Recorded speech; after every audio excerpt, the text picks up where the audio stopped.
This episode of the podcast is brought to you by patreon.com/lightscameranonsense. Visit patreon.com/lightscameranonsense to help support your favorite new movie podcasts. Now, let's roll that reel.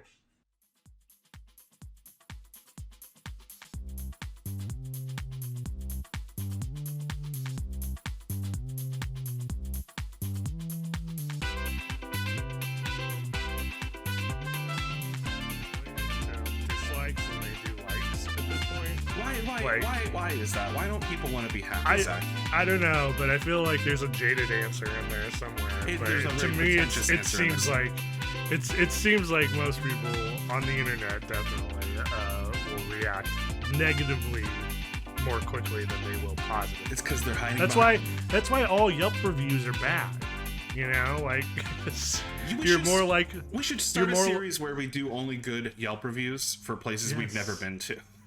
There we go. Yeah, put some even it out a little bit. Yeah, why not?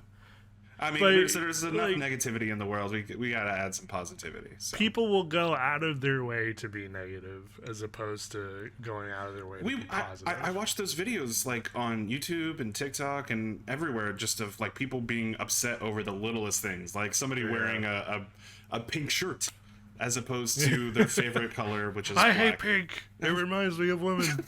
It's that guy. It's that guy that everyone knows. He hates pink. Hello, everyone. Welcome to Lights, Camera, Nonsense. We're giving you all the latest movie magic you may have missed. I'm Nick, definitely not full of bees Simmons. And I'm Zach, terrible artist in practicality, but a good artist in heart, Smith. Oh, see, there's that positivity that I always look for, you know? And on August 29th, 2021, let's dive into the previews. Okay.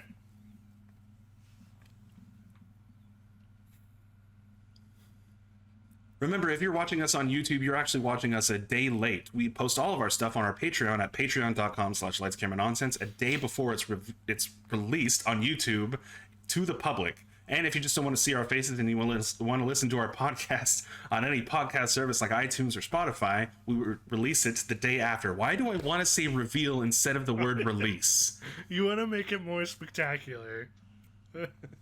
You're an entertainer at heart, man. You can't help it. Where's my glitter? I need something to toss at the camera. You need a top hat. I need somebody full of glitter. If you sign up for a Patreon at just $1 or more, depending on how much you want us to open up our budget and buy top hats and glitter, you can head on over to patreon.com/lightscameranonsense and help support your favorite new movie podcast there. Movie reveal. Son of a bitch. Zach, what have you been watching? So the main thing I watched it started off real firecracker of an episode. Yes. The main thing I watched for this episode is a documentary. We love to learn things. He's going to learn something right now. Probably because he feels so undermined by all my learning. You know, it's just every time I come on here, I have new things that I've learned, and he says I haven't learned anything. And here we are once again. So that's why I watch documentaries, so I can help Nick learn. This week, I'm helping Nick learn about Bob Ross. No, this is the sad one. It's the sad one. I specifically didn't watch this because I knew that there was a possibility you were going to watch it. So yes. I think my whole life has come full circle, and it's good. Here we are. Here we are. So, the new Netflix documentary on Bob Ross called Bob Ross, Happy Accidents, Betrayal, and Greed, which is quite a stinger of a title, and I hate it. Yeah, it's too many words. Terrible honestly. Title. Yeah. I think you would have been fine with Bob Ross, Happy Accidents. That would have been totally fine. But, like, there's this weird thing with documentaries where a lot of them feel like they have to explain, or not even explain, but like entice with your title.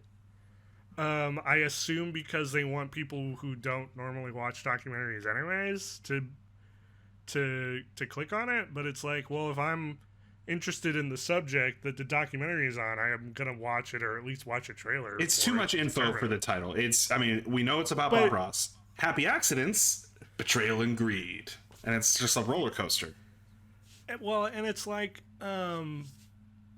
it's too much information, but it's no information. In actuality, it's so vague that you can't take away anything from it.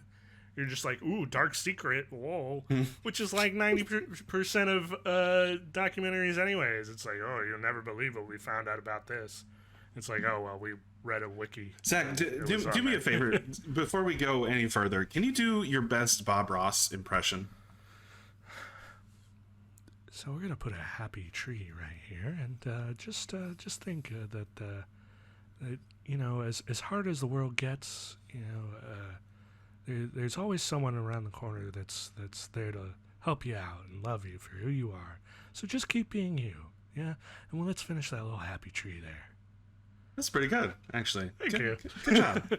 I think we have the same kind of cadence, so it helps out. Oh yeah. And the beard too. You just need to grow out into an afro. Yes. You know what I mean? Well, in fact, I actually went the opposite way, right? I got a haircut. Yeah. Which, if you're watching our video version of the podcast, you'll notice. Your ponytail is I don't gone. have as much hair back here. It's gone. My sense of power is no longer. I hate it. Yeah. I want ponytail Zach back. Except that's a lie, because my power has always been concentrated in the beard. That's just how it goes. So much so that I'm trying to replicate it with just a mustache. You'll get there. You'll get there. I'll get there. Yeah. So Bob Ross, Happy Accidents, Betrayal, and Greed, as I said, is the new Netflix documentary. They kind of position it as a sort of expose about certain aspects of Ross's life that are not as well known. But in reality, what it is mostly just a kind of a walk down Bob Ross's personal history. So it starts with him getting started as an artist, you know, out of the is it Marines? I can't remember if he I think it was the Navy. Marines. Hold on, I'll look it up. Yeah. Out of the some army branch or some branch of the military. He starts painting, and then from there he starts going on Air Force. Yep. Master Sergeant tours for kind of a art class sort of business, and then it eventually gets to him doing his show on PBS, Joy of Painting, and then while it's going through kind of his, you know, start to his eventual passing in 95. It's also detailing the exploits of his business partners, the Kowalskis, who at this point are the internet's biggest villain. So this has been blowing up the last couple days just because more people have been watching. More people have been watching the documentary. Yeah. And it does not shine a very nice light on these business partners of Bob Ross. So they're basically taking advantage of his name, especially after his death. With marketing and so they're putting inferior products out into the market with Bob Ross's name on it. His son has not gotten a cent of any of the sales outside of the show. And they just kind of, Bob Ross Inc. just holds all the power at this point, just from, you know, kind of being shit heels and going around like it's uncorroborated, allegedly blackmailing people, to the point where the filmmakers of this documentary kind of put in there that it's something like almost 20 people, I think, had said they would participate in the documentary so they could kind of get a bigger picture of Ross's life. Yeah. And from everyone that he knew and everyone that worked with him. And then they ended up backing out for fear of being sued by the Kowalskis. So yeah, it's just all about that kind of mess, and it's not just fun Bob. ride. I was gonna say it's not just Bob Ross that's affected by this. It should really shine a light on the fact that this happens to all kinds of entertainers in the entertainment industry.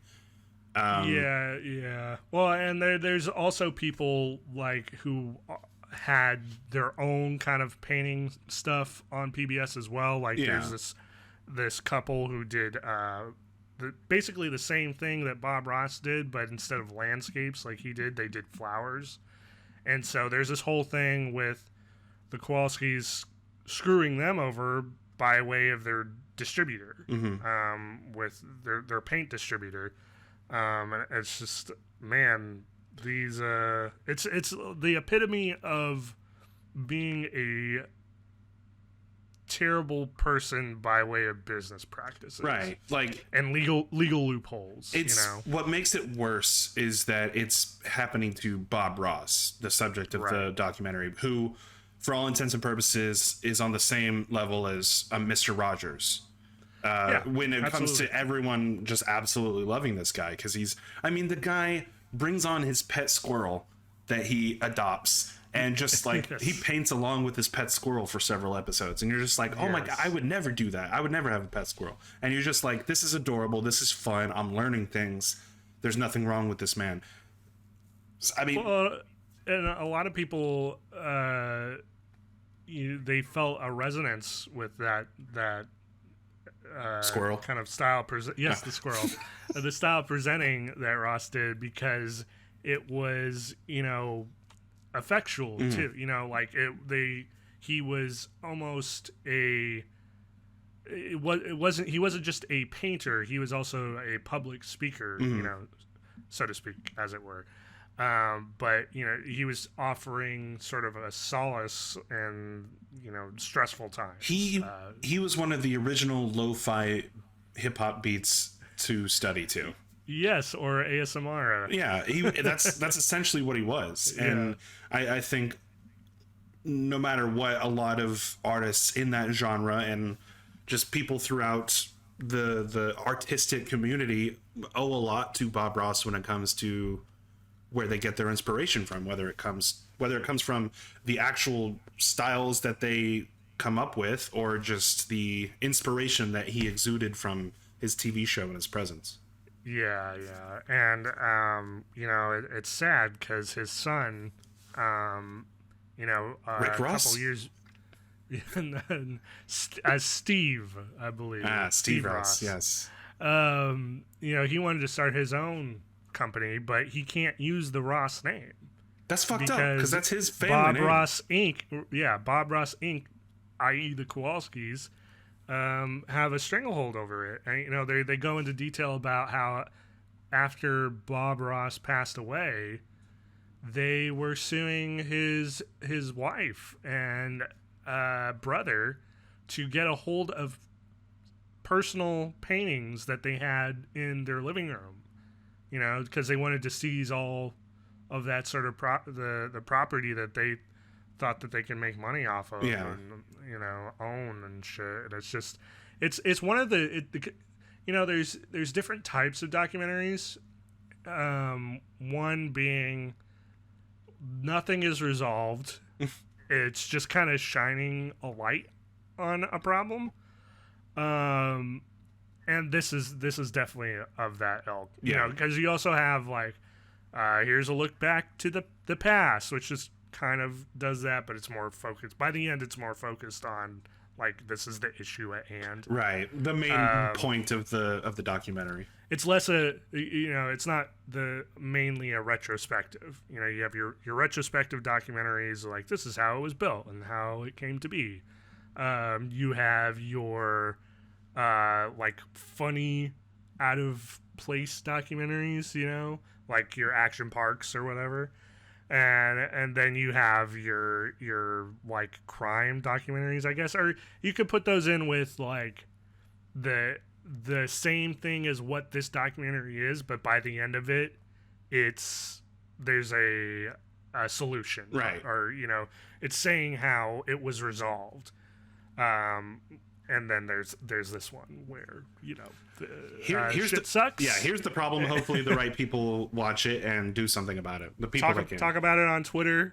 Yeah, that's honestly that's more and more issues are getting resolved due to social media, for better or worse, taking care of it.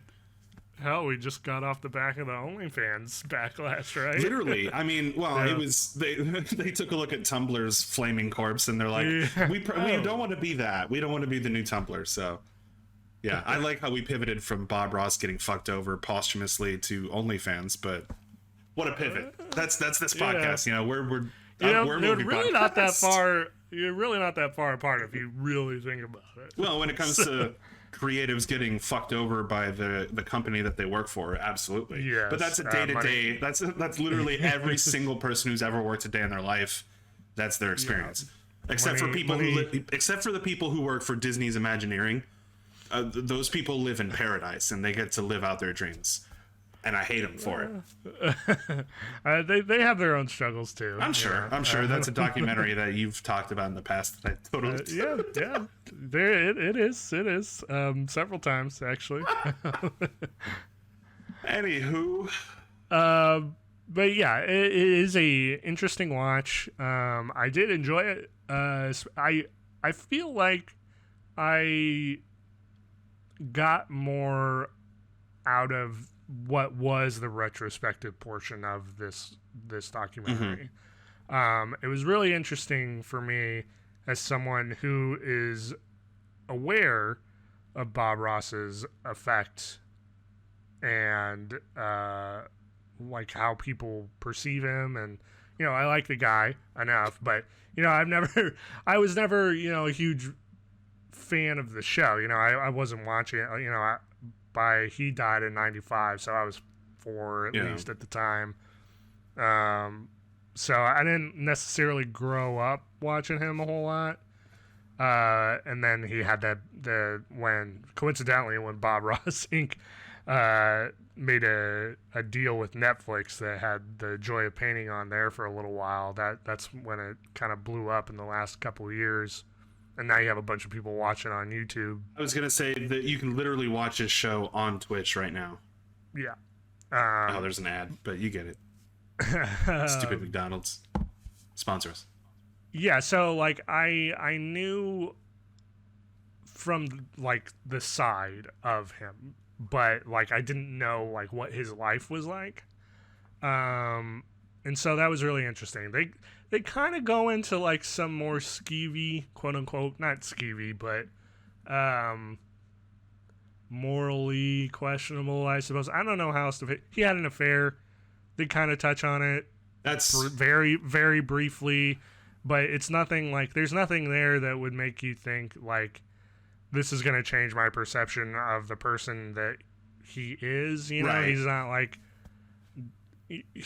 He's not selling drugs to kids on the corner. That's what I was expecting a pivot to where he's and he also just went to a playground and stabbed a bunch of kids, and you're just my god, Bob Ross. So that kind of goes into the marketing that I was talking about earlier, with the name, and then the bump / trailer on Netflix is really ominous. It's a 20-second thing.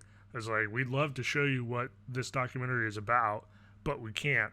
Watch to find out why. And it's got this eerie music behind it and everything. It's just a still photo of Bob Ross. It's all black and white. And it's oh man, what happened? He killed a guy and buried him in his basement or some shit after feeding him a pound of acorns, or I don't know. That's what you always expect from the people that are universally loved. You're just kind of eventually waiting for them to have done something absolutely horrible.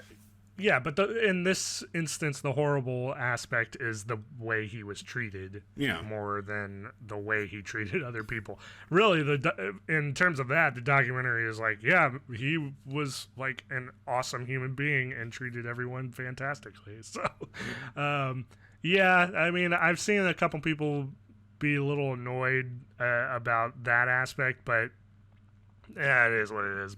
Marketing guy gonna market. Yeah. So That poor Netflix executive. yeah, Or marketing. It is a very interesting and well-made documentary. I did enjoy it. I don't know if I would necessarily class it as one of the best documentaries I ever read, but it was a good, easy hour and a half to kill. Yeah. For sure. And then it just leaves you sad because you're like, I don't really know the path for recourse on this, except don't buy anything from Bob Ross Inc. Yeah, I mean, Bob Ross always espoused a view of like, it doesn't matter if you've never picked up a brush in your life. If you do it now and try it, you can do whatever you want. You know, like you have the ability inside of yourself, and you can unlock it whenever you want to. So, you know, that's the, I think, his takeaway. But the problem is that the documentary ends on a monetary and then point. he died, the end. But like, you get what I mean. Well, thanks, Zach, for that absolute bummer of a fucking opening to this podcast. Yeah, you're welcome. Did you know that it was going to be a dour watch? No. Well, I kind of heard some inklings here and there about, wow, that's really eye-opening, but I didn't really know what it was going into. I just kind of found myself like hanging out at the beginning on Saturday, the beginning of the day on Saturday, and I was like, oh, well, you know, I've seen this floating around. People are talking about this documentary. Mm-hmm. Sorry, I got distracted with something. It's easy to be distracted by some things. What's that? I said it's easy to be distracted by something. It's easy to be distracted by something. Thank you. It's easy to be distracted by something. I'm in a weird time loop. I actually didn't watch the third episode. It's easy to be distracted by some things. Bob? So I started watching a show on Hulu, just kind of whatever. Like I got an ad for it that played before a YouTube video that I watched. I'm like, that's weird. Damn you, marketing man! I mean, it's the algorithm doing its job when it comes to ads. You mean algae rhythm, sir? I really hate that. No, so I watched this ad and I got quickly reminded of a show that actually just recently wrapped up called The White Lotus. Yeah. No, but that's not the show that I watched. The White Lotus had just wrapped up, and I was just like, what show even was that? Because it had Steve Zahn, it had I can't remember her name from American Horror Story. There's Nicole Kidman. Nope, that's Nine Perfect Strangers, the show I was going to talk about. Oh, is it? Yeah. I have literally until this moment I have confused both shows. Okay, I just thought they were the same show. Exactly. No, that's actually what I'm getting at. Is the whole like vibe of both of these shows is that they are serious dramas in a way, more drama than anything else. Yeah. But I only watched clips of White Lotus and got weird vibes. I'm like, what is Steve Zahn doing in this weird show about like his family doing it? Like, are they joining like a cult or something? Honestly, I don't even know what White Lotus is about now because I thought it was the other show. It's on HBO Max, and it quickly wrapped up as a mini series. And Nine Perfect Strangers, I've only watched the first 2 episodes just for reference. But you start watching this show, and it's got Melissa McCarthy, it's got Bobby Cannavale, it's got Nicole Kidman, it's got Luke Evans, it's got Rebecca Hall, and you're just like, what are these mostly comedic actors out of all of the ones that I just listed? Most of them are more comedic actors and do more comedic roles. What are they doing in this kind of dramedy? It's like when Jonah Hill shows up and he's playing a serious role, and you're like, Jonah Hill, what are you doing, man? But he's totally reinvented himself, and it's a totally different tangent. Good for him, by the way. He looks fucking awesome. He was on like the cover of a magazine recently. I think it wasn't Vulture or anything. I think it was like Entertainment Weekly or something.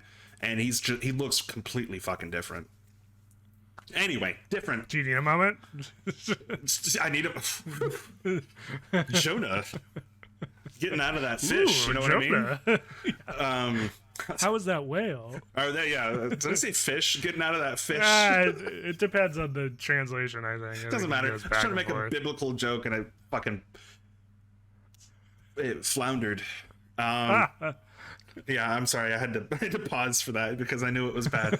So the show that I watched, Nine Perfect Strangers, the first 2 episodes, you get this weird vibe that there's like something going on, but they're only hinting at it, and like some characters are there for specific. I get very Clue type of vibes, very kind of classic murder mystery, Agatha Christie type of vibes. But I'm also getting this like people are showing up to this resort to.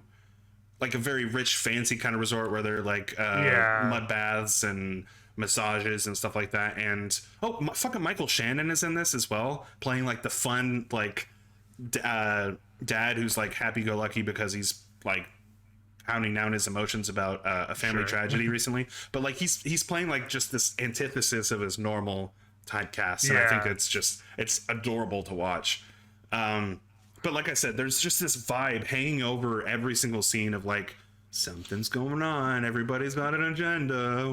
Yeah, that's what that trailer feels like. Is it's obviously like, oh, this scene is very idyllic and everyone's here to better themselves and yada yada yada. But then like, there's clearly something going on with Nicole Kidman. Yeah. Something hidden. Who, by the way, okay, so I'll go into the premise of the show. All of these. Actors, you got their Bobby Cannavale, Luke Evans, who's like this rich, very attractive guy who's there for mysterious reasons. He somehow they take all their phones as soon as they get there, but he still is somehow able to make a call out. The family, which is Michael Shannon, the wife, who I can't recall's name at the moment, but she's like just this total I don't want to fucking be here at this resort kind of thing. And then they have a teenage daughter. Who looks exactly like Fault in Our Stars. She looks like Shailene Woodley, but she's like not. And Melissa McCarthy, who plays like a romance writer who's having trouble selling her books and stuff, and so she's like trying to relax, but also trying to like get home because she realized her recent book hadn't been picked up. So a lot of different reasons why people are there. And then Rebecca Hall is playing like this like happy-go-lucky, but also like kind of simple-minded character who's just there to lose weight and feel better. But you also are just getting these weird like one character will say one line and it's like it's got a kind of dual purpose, double speak kind of feel to it. Yeah. And those are just the guests who are coming onto the resort. And then Nicole Kidman plays the owner of the resort, who is supposed to be Russian, but she only attempts to do a Russian accent about 10% of the time. And it's very disorienting. It's going to be like, I don't remember picking up on that on the trailer. She very clearly says, like, I'm a Russian woman, and, I was the head of a company, and then I got shot from behind, and then I woke up in the hospital, and I'm like, I want to change my life around, so I started this resort. And also, I'm Russian. And it's very disorienting. The guy who plays Jason in The Good Place is also in this. Mm-hmm. Playing an actual medicine man kind of character. And it's very weird. But like I said, it's a lot of these actors who have been more well-known to play comedic roles recently. Doing this very dramatic type show. And there is a bit of dark comedy for some of the scenes, but it's just this weird vibe. And again, 2 episodes in, I believe 4 episodes are out as of right now. So I could have I'm just behind on the mystery reveal, but it's an interesting watch. And I know because it's a miniseries, it's going to get quickly resolved in this short span. I think it's only 6 episodes long. Again, could be wrong, but check it out. It's on Hulu if you've got Hulu. And I could expound on it. I was just thinking, like, I thought that was HBO. No, that's White Lotus. Come on. But like, it's weird because we're getting more and more and more and more and more of these shows that are trying to give you like 2 genres and kind of blend them together with like a horror comedy or a drama thriller comedy kind of thing. And it's just like, what is the tone that you're trying to set? Because more often than not, it just leaves me confused as to whether I should be laughing or whether I should be crying or like happy or like I'm chuckling at the scene, but I know if I was watching this in a theater, I would be the only one laughing. So it's weird. Yes, it's called maximizing your cross sections. So I want as much people to watch it as possible. Exactly. Actually, that makes a lot more sense in retrospect. Now that I think about it, is you like Melissa McCarthy in Bridesmaids? Then you watch this show, I guess. Or you like Luke Evans because he's a hot British man? Watch this show. Yes. Or you like Nicole Kidman because she's basically just a stick with a face, and you just want her to eat something because you're worried about her? Then here she is. Botox face and all, because she hasn't aged in 40 years. That's all I'm saying. I wish I didn't age in 40 years. Wait, you wish that you got to a point 40 years in the future where you can't age anymore after that point? Or do you just don't want to age from this point for 40 years? Or you just from the beginning you don't want to age 40 years? Well, seeing as how I am a human being who's terrified of the great unknown known as death, I don't really care as long as that problem gets solved. It's like, at what point somebody gives you the option to just stop aging, you're like, at what point in your life, given that you have the ability to travel back in time, would you like to stop aging? And you're like, I don't fucking care. Not the problem I care about. Not the problem I care. It's the death part that I don't want to deal with when it comes to getting old. I'll look to like 200. I don't really care. I can be all gingly and like, and then not age from that. As long as I don't die, like I'm good with that. All right, well, that's one solution. And I mean, I would want to again read the full contracts there with the fine print, but I mean, knowing that there's a time machine involved and a way to stop you from aging, you specifically from aging, that's weird. Science will catch up. Science will catch up. We'll get there. You think in our lifetime? No. But it better be. It better be. You watch, you're gonna actually be like 95 years old. They're gonna find the cure for the one thing that you have. It's happening. You're gonna have that exact same reaction. It's happening. I want to apologize to our audio listeners who have no context and is just hearing coughing noises. I actually watched an original horror film that is a classic in the Halloween community. Oh. And then I watched what I thought was a reboot, and turns out to be just a straight up sequel to the original, a la Halloween 2019. Oh, so you watched the original Halloween and then Rob Zombie's Halloween? No. Oh, okay, I see. No, I was setting up the what I was building to. We've talked about this off the podcast. I watched the original Candyman, 1992, and the movie that just came out. Zach, we got to talk about this new movie I watched. Yes, I watched the original Candyman, which came out in 1992, with Virginia Madsen, Vanessa Williams, Tony Todd, Xander Berkeley, and when I was watching it, I realized that this is a very special horror movie.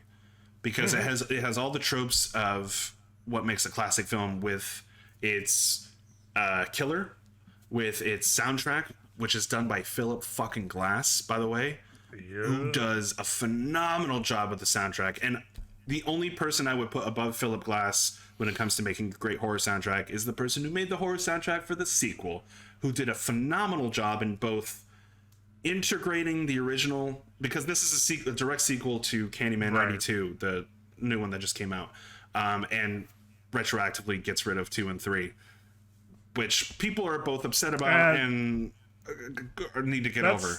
That's the style of the times. I mean, that's what it is. It's let's make a sequel to the original that we know everyone enjoys. What was the last really good one that mostly everyone liked? Base it off that one. Yeah, do that one, because no one remembers Candyman 2 Feast for the Flesh, or Candyman Halloween 4 through 8. No, let's not ditch those. Yeah, well, it's much easier to make a sequel to the original, because one, it allows people to access that original film and appreciate it from that level, but also it gives them less lore that they have to integrate into the reboot / sequel. which is why it's so easy to make a brand new sequel, which is something that I assume most Hollywood writers never fucking thought about for the last 20, 30 years. Yeah, I wonder if who was the person who discovered that tech? Was it one of the Terminator movies?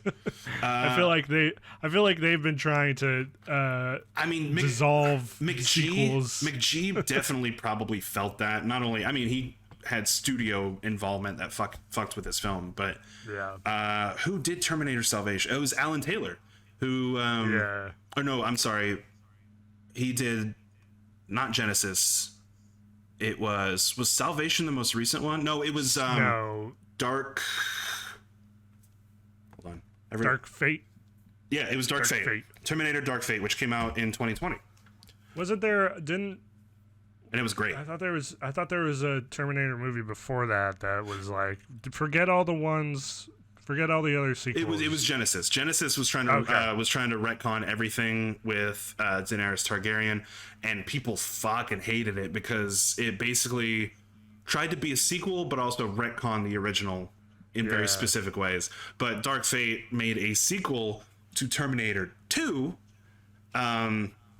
which was in and of itself is like, you can't make I know we were just talking about making a sequel to the original having less lore, but getting rid of Terminator 2 and retconning Terminator 2, you can't do that. Like it's on that level of like, it's just as good, if not better than Terminator 1. So they follow the execs follow the line, right? Like, what was the last good one? What was the last good one in this series? And then go from there. It was obviously T3. Duh. No, it was. So I mean, I think when you have direct involvement from not only the creatives of the original film, but also the involvement of a fan creating the sequel, you get that perfect blend of both fandom and appreciation and knowledge of how to create that universe. And you definitely get that with the Candyman film, circling back to that. While you do get appearances from Vanessa Williams, you get the voice of Virginia Madsen, and Tony Todd also makes an appearance, although I won't say how. So you definitely get that the old is coming to greet the new, while it also gives you a fresh look at the universe. And what I will say about Candyman 21, which is what I'll refer to it, is that it creates new lore while also sucking up and sponging up the lore of the original. Because you don't have to watch the original Candyman 92 to watch Candyman 21. It actually sums up the first film in if you've seen the trailer, they do slight shadow puppet type moments, and they actually integrate that several times in the film, and it looks gorgeous. Yeah, it looked fantastic in the trailer. And when it comes to just like explaining things, like just expounding on like lore or just like flashbacks, they use the shadow puppets as a way to visualize something that may or may not be able to be recreated with original actors or maybe time constraints. There were definite production decisions that were made to like, let's just do the shadow puppet thing again. And I know it was probably a separate company that did them, but there's what I wanted to get back to is that while you don't have to watch the original film, the new one takes that history and both expunges it into a new kind of lore and creating a brand new kind of universe of explaining how Candyman came to be and like the history of Candyman, while also making a wholly original personal story for several different characters. I actually don't know who the main character for this movie is, because there's backstory for several of them, and so it's almost kind of like an ensemble a little bit. In a way, the movie definitely focuses on one actor in particular, Yahya Mateen II, of course, who's phenomenal in this and is jacked as hell. Another fucking hand wave for this guy. I mean, dude, good job. You know, bring on Aquaman 2, you know? I mean, Looking forward to that Esquire cover with Jonah Hill and Yahya Mateen next to each other. Don't get me started. Questioning myself here. No, got lost in the visual of that. He performs his role perfectly. I can't remember specific names. Don't ask me to. But he's basically this struggling artist in Chicago trying to expand his career, trying to build himself up as to being this new intriguing artist who deals with the subject matter of race and segregation and I'm blanking on the word. Help me out with gentrification. Thank you, gentrification.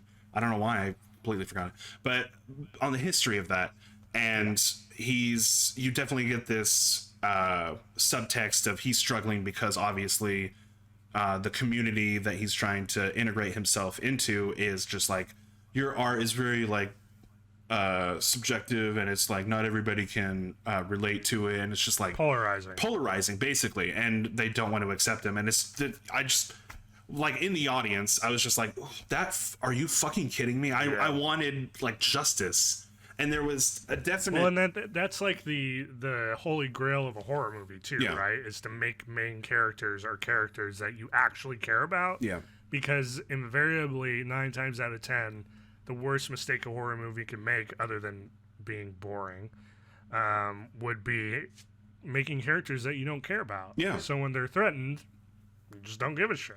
And worse, you feel even good about them dying. And that's the worst thing. And what I actually thought about at certain points in the original Candyman 92 was that the story felt kind of slow in the beginning, but it was simply because, and I find it absolutely amazing that I thought about this retroactively, but the reason why that story is slow and why you're not getting a lot of the nuance that the new film gives you is because the main character is a white woman who's also a college, I don't think she's a student, but she works for a college and is trying to write an article based on the gentrification of the Cabrini Green apartment section in Chicago, and how it's basically been broken down, and like there's crime everywhere, and why no one wants to live there. And she's trying to report on it, and she eventually comes upon the story of Candyman, and the story unravels from there.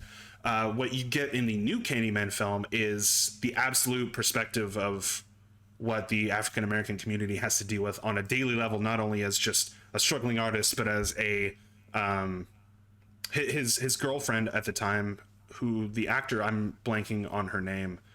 Can you look that up for me? She's going to be in the top of the cast. His girlfriend is an art curator, and she's trying to build her career as well because she's a struggling art curator. And they're basically Teyana Paris. Thank you.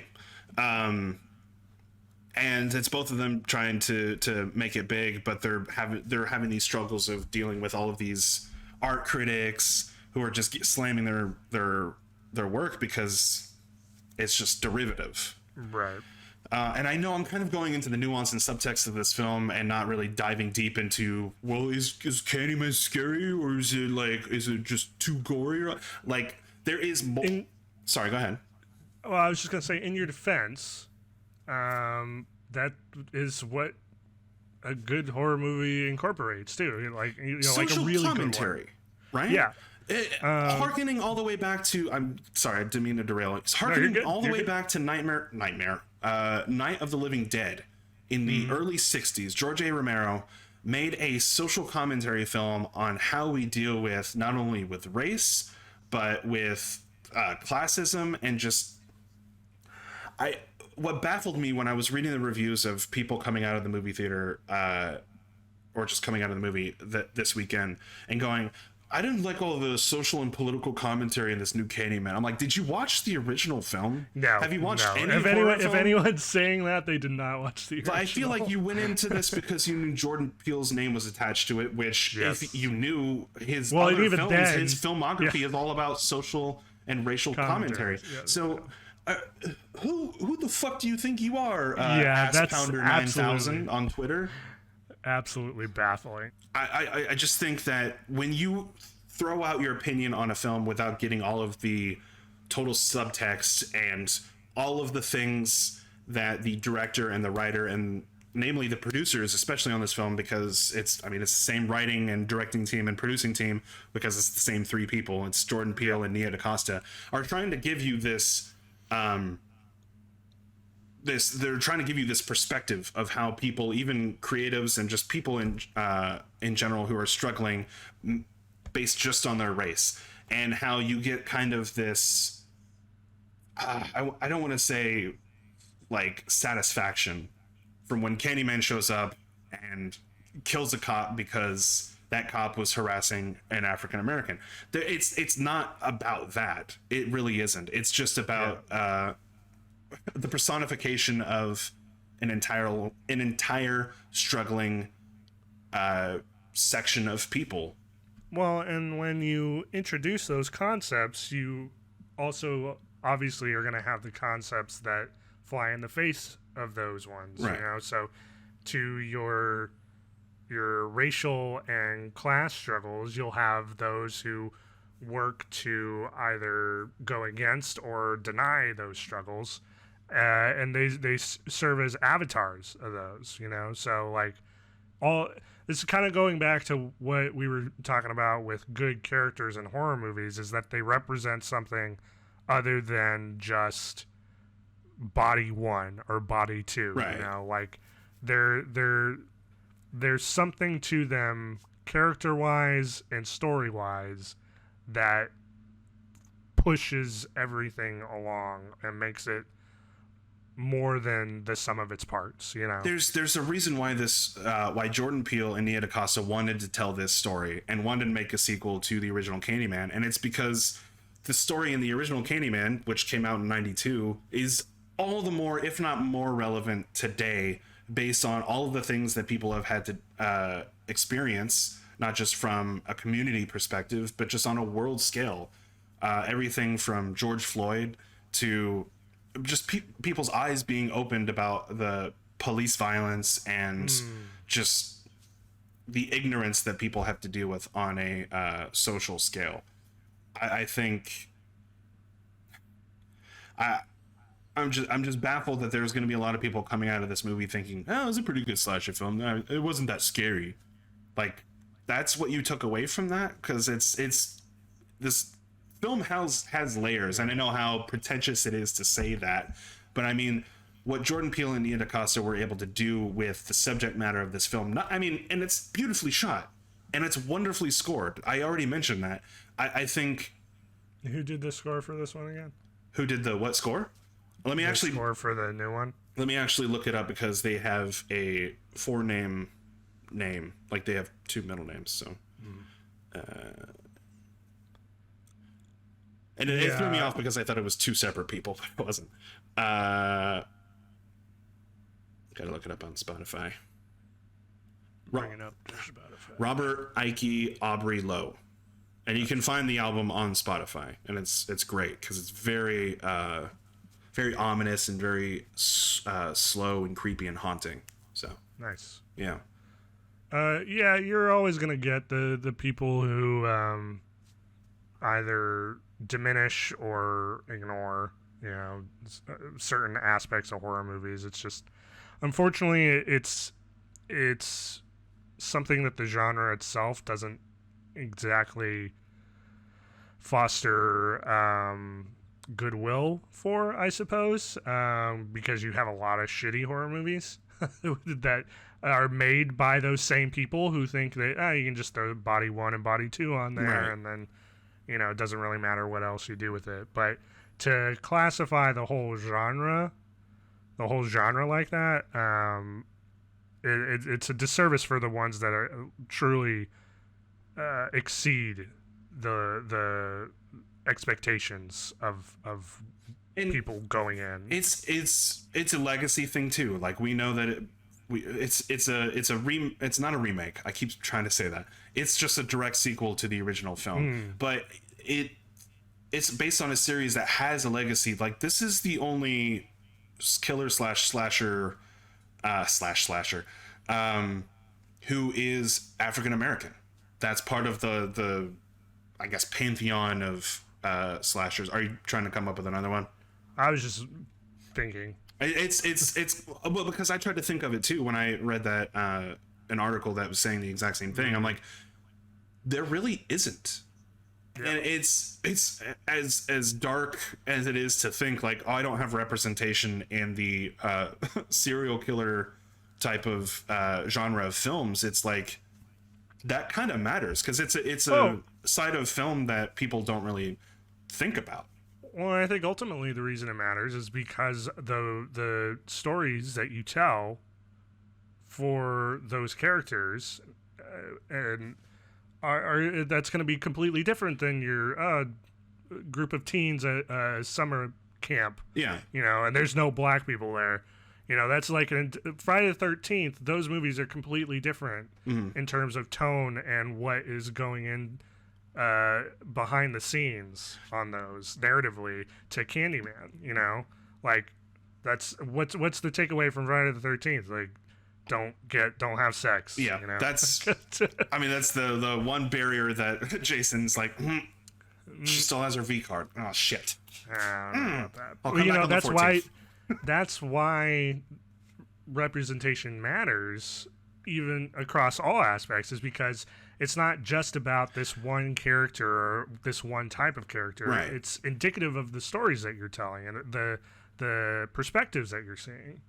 It's the entire film has it's directed and written by Nia DaCosta, but you definitely get that vibe of just Jordan Peele has put his fingerprints all over it because it's got every single other type of aspect that Us and Get Out also have, which are like, this is, if you're not getting the message of this film was not for you. And not to like throw people's opinions out just because they didn't get it, because everyone should be able to enjoy every movie on every aspect. But if there's a part that's missing, I think you might be able to twist that into maybe not for you, but if you're not opening yourself up right to understand these, because I think 9 times out of 10 most people will have the ability to understand the messaging and subtext on movies. Right. Most things are not that deep. I didn't mean to sound like I was gatekeeping or anything. No. I just meant like saying this isn't for you kind of puts the onus on the creator, where I think in reality the onus is still on the audience member. Like I was saying, the subtext in a lot of movies is not that deep. You just gotta kind of be open to considering different perspectives. So if you're walking out of Candyman 2021 or watching the original Candyman and going, yeah, that was just a dumb slasher and there's nothing below the surface and there's like that wasn't even scary, then yeah, you yourself are doing a disservice to yourself. You're not actually, you're closing yourself off to the movie. I think before we get too far away from your talking about how there's definite representation when it comes to all aspects of film, and I think there's a specific scene in this film where one of the actors who you think is supposed to be like a stand-in for Tony Todd, that you think maybe they recast him. This is before they get into the whole mythos part. But there's a scene where a young boy who goes down to like the basement floor of Cabrini Green to like do his laundry, and he comes out and there's a hole in the side of the building. And the man, I think there's parts of it in the trailer, but a man steps out and he's got a medical claw for a hand. And he's trying to give the little boy candy. And you're thinking, oh shit, he's going to kill him because he's trying to give him candy. He's Candyman. It looks like Candyman on the poster. Yeah. I, who have never seen the original Candyman, thinks this is Candyman. And the boy this whole scene is being narrated by another actor because it's a flashback. I feel like I'm revealing too much. But it shows that there's context in how the scene is being displayed, because as he takes the candy from the guy who's the stranger who came from the hole in the wall, who looks very creepy. He's got scars on his face. He's got a claw for a hand, trying to give a kid candy. The kid walks up the stairs and then knocks over like a broom and a loud clang, and then he starts to hear cops coming into the building, because when the man had stepped out of the hole in the wall, the little boy screams because it's a man coming out of the hole in the wall, and he's got a hook for a hand. That's very scary for a child. So he screams, and then he's like, oh wait, he's just trying to give me candy. He takes the candy, he walks up the stairs, cops are coming in, and then he turns around and he says, and that's when I saw the true face of fear. And it's the guy with a hook for a hand freaking out because he hears cops coming, and he realizes what's going to happen next. So it's a different kind of horror that this film is trying to display, and it honestly gave me chills when I heard that line, because it was just like a matter of perspective. You don't get this with the original Candyman. You don't get this with a lot of slasher films, because you don't get that kind of representation in other slasher films. So I feel like I revealed too much for the movie. Oh no, I completely understand that. It's literally the ending of Get Out, right? Like, that whole situation is recognizable to anyone who watched that movie, where they take a situation with that would be quote unquote good in any other horror movie, with i.e. the cops showing up, and twist it. So as soon as you get to that ending scene where your main character is being approached by cops, the whole audience in the theater goes, "Ah." Yeah. Because and you play off that social understanding. Yeah.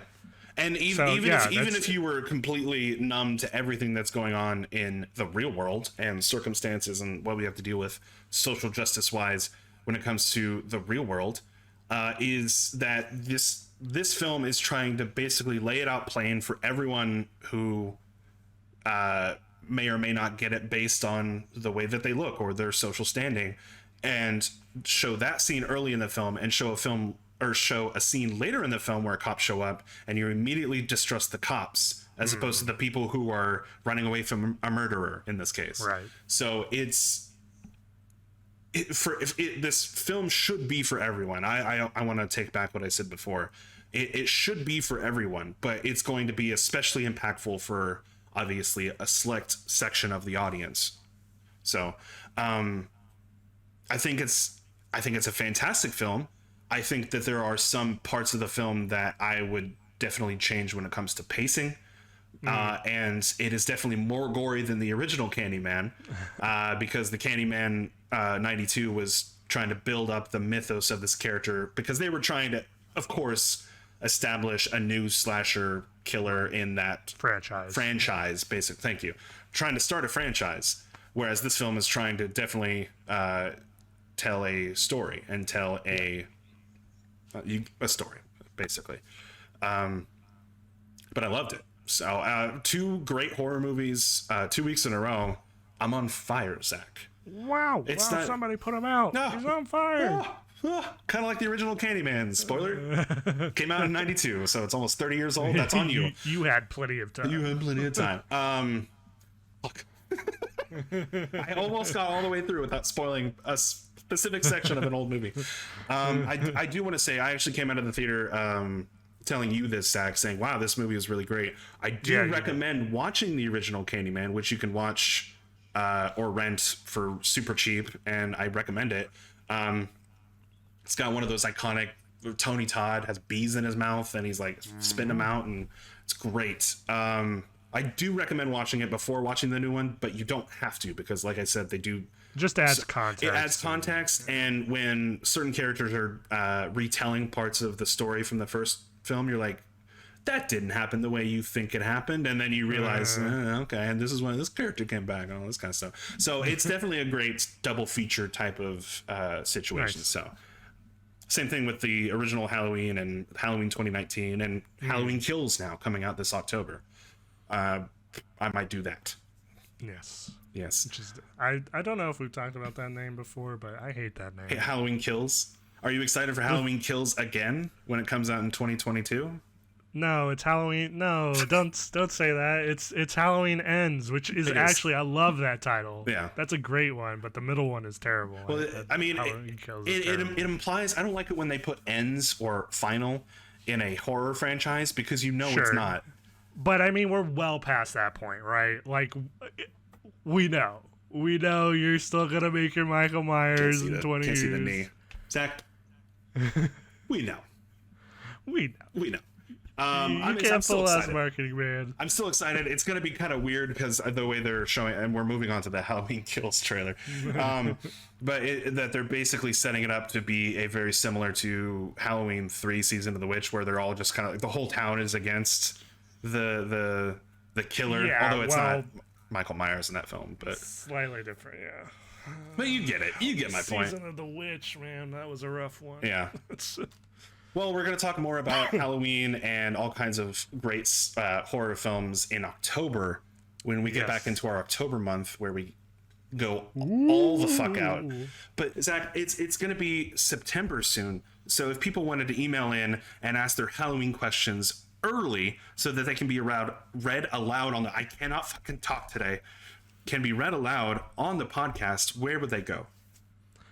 If you want to, send us a letter or drop us a line about when September ends or begins or anything like that, you can go to our Patreon and send us a message at patreon.com/lightscameranonsense, or you can also email us at questions@lightscameranonsense.com. Nick, if they wanted a shirt or a mug. No, try again, because that was the worst pitch. If they just want like a shirt or like a cup, I think that's a reasonable pitch. Maybe some stickers. You want a shirt? I like shirts. You want a shirt? You want a mug? Do you constantly try to go into the store with a mask but without a shirt and quickly get turned away and you're like, I did everything right this time, I don't understand? And you don't live in Florida? Time. You should have let me finish. And you don't live in Florida?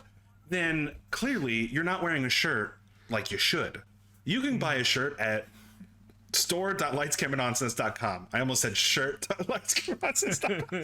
store.lightscameranonsense.com. Buy a new shirt, help represent your favorite new movie podcast, and look fucking fly doing it. I should not curse when we advertise our store. That's our store. Oops. It's true. All proceeds go to buying more ramen for us to eat. We love it. We love it.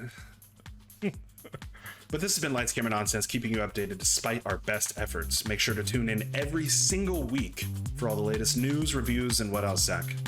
How do you do? Indeed, Zach. Thank you so much for all of the one thing that you watched. That's right, I'm putting you on blast. Remember, if you're watching us on... No, hold on. What? No, hold on. You every time I watch more than one, you're like, wow, you took up so much time. You can't have both. You pick one. You pick one right now. Because you either go one documentary or you go a documentary and an entire TV series and then like 4 children's films, and you're like, I'm an enigma. I don't know what to tell you. No, I'm an enigma. That's why my name is Nigma. No, you're an enigma. I hate it. Remember, if you're watching us on YouTube and you don't want to see our faces, we're also on Spotify, iTunes, and every other podcast platform. And if you'd like to help support your favorite new movie podcast, head on over to patreon.com/lightscameranonsense. But thanks for tuning in, and we will see you next time.